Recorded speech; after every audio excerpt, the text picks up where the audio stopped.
Hi, Dr. Lin here. Over the year, during gynotherapy, there is always a question on how to carry out weight management, how to diet and etc. Today, we shall discuss this. Many members, especially ladies, always complain they do not eat much, but the body weight keeps increasing and become chubby. I have seen one extreme case. She only took chocolate and tomato on a very strict diet, but the body remained overweight. She wished to know why. She's not eating much, but why the body is overweight. Of this, we must know why the body become obese. There are two main reasons for that. The first is due to overeating, which most of us already know. The second reason is due to weakness in metabolism, which is very few people know it, okay? And we shall cover it here shortly.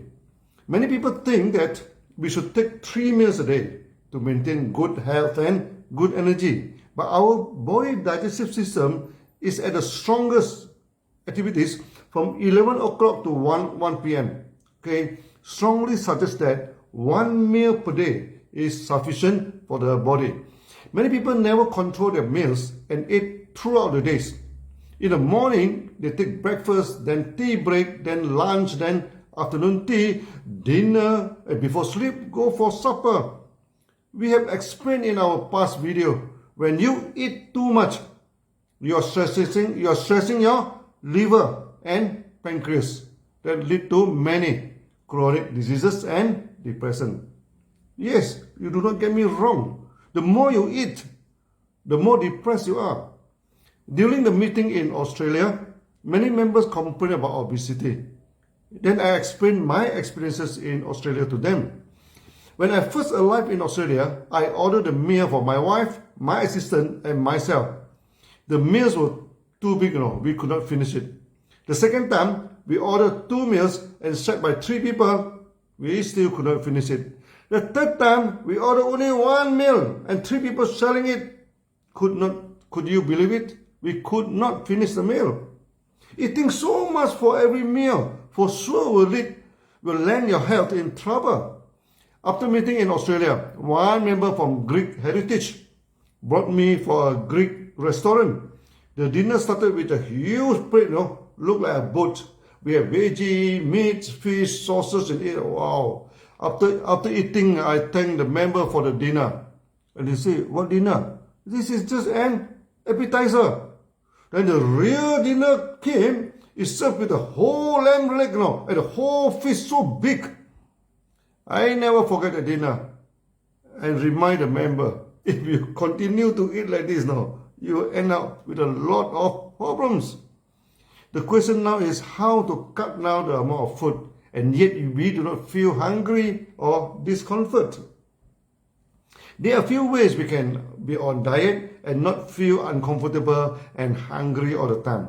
There is one habit that is important, which is to eat the food slowly. Chew it well before you swallow it down. Chewing the food and tasting it well gives you the satisfaction of eating. Also, the stomach needs 5 to 10 minutes to communicate well with the brain to give you the sense of fullness. If we eat too quickly, by the time you feel full, it is already too late. And that is supposed to be the feeling 5 minutes ago. Can you imagine how much extra food you eat during these past 5 minutes if you eat quickly? So, eating the food slowly is a first step to manage your food. Next is taking big meal a day, 1 big meal a day, and small meals other times. The time of big meals, preferably around 10:30 to 1 p.m. Many people support the theory that you should have a heavy breakfast, then that gives you enough energy for the day. That depends when you take your breakfast. If it's too early in the morning, by the time your stomach system is not yet activated, large intake of food can spoil your stomach system. So the best practice is when in the early morning, taking only liquid meals for easy digestion, then go for a big meal around 11 a.m. to 1 p.m. Then later part of the day, take only liquid meals like congee or porridge. This is a good way to be on diet, as intake of liquid meals prevent the hunger feeling. When you get used to that type of lifestyle, you never feel hunger and stomach problem. Try to cut down your food suddenly, to go on diet is not a good move. When you cut down your food, you send a wrong message to your brain. Food is not sufficient. That will make you feel even more hungry. After the diet program, normally when you receive eating, the sense of hunger is great and you will unwittingly consume more food. At the end, your body bloated up and become more obese before your diet. The right way to start your dieting with slow eating, then in itself can cut down the food intake naturally. Then goes for 1 big meal and 2 small meal approaches, using liquid meals to replace the solid meals. At the same time, high fiber food like mushroom, wild vegetables, seaweeds, and etc. should be put into your diet. That give you the fullness of eating less a lot of calories. During this COVID period, DXN started to promote the hanging garden at home and selling the mushroom logs so that you can get fresh mushroom at home, wild veggie logs, and you can get wild veggie gardens.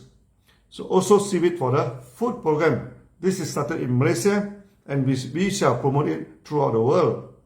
The other known reason for obesity is due to weakness in metabolism. When your body digests the food, you get sugar for energy and other nutrients like protein, etc. to build up the body. So when the food is more, then the surplus sugar and the nutrient will be combined for fat and stored in the body. When the metabolism or digestion is weak, this process is short-circuited. Before your body uses up the required amount of sugar and nutrient, they are prematurely stored as fat. The main reason why such short-circuit in fat metabolism happens in the body, when the body is weak and the metabolistic process becomes weak too. The food is not burned effectively to give us good energy, but rather left over as bioacid in the body. You need organic acid like citric acid or acetic acid to complete the burning in a circle known as citric acid cycle. In a citric acid cycle, it is here that occurs for breakdown products of the cell's major building blocks like sugar, fatty acids, amino acid, etc. and oxidize to carbon dioxide. It means the full burnout of these food elements need bioacid. Nowadays, many people do not take in much bioacid foods like vinegars, sour tomatoes, tamarind, citrus, and etc. And due to misunderstanding of taking alkaline food, and they mistaken all this bioacid as non-alkaline food. This is exactly opposite to their knowledge. All these bioacid foods like vinegars, tamarind, sour tomato, citrus, and lemon are alkaline foods. And they can burn down the food completely and remove the metabolistic acidic waste. Then turn your body alkaline actually. When you're in Southeast Asia, here many people are used to taking sour food and sour soup. Obesity is not a problem until they turn into another eating habit full of meat without acids. Some countries they also take fermented sour food, like the injera in Ethiopia, which is a flat bread that is very sour, and you can see the people there are quite slim. When you are lacking a bioacid, your body will combine the surplus acid in your body and fat and keep it aside. That directly resulted in obesity. So for the lady who takes a chocolate only for diet during the lunchtime, there is no acid intake at all. This resulted in obesity in her. Not only that, due to burning of food is not complete, she always complained about lack of vitality and lack of energy. Other than lack of energy, such obese people also lack of strength. They mean they cannot lift a heavy thing or go for long exercise. So when a person is obese, lack of energy and lack of strength, you are very sure he or she suffer from lack of bioacid. Taking organic vinegar regularly is good for health. DXN has produced Moringa, Cordyceps, vinegar, etc., which are full of bioacid and very good for health. That's all for today. See you then. Bye-bye.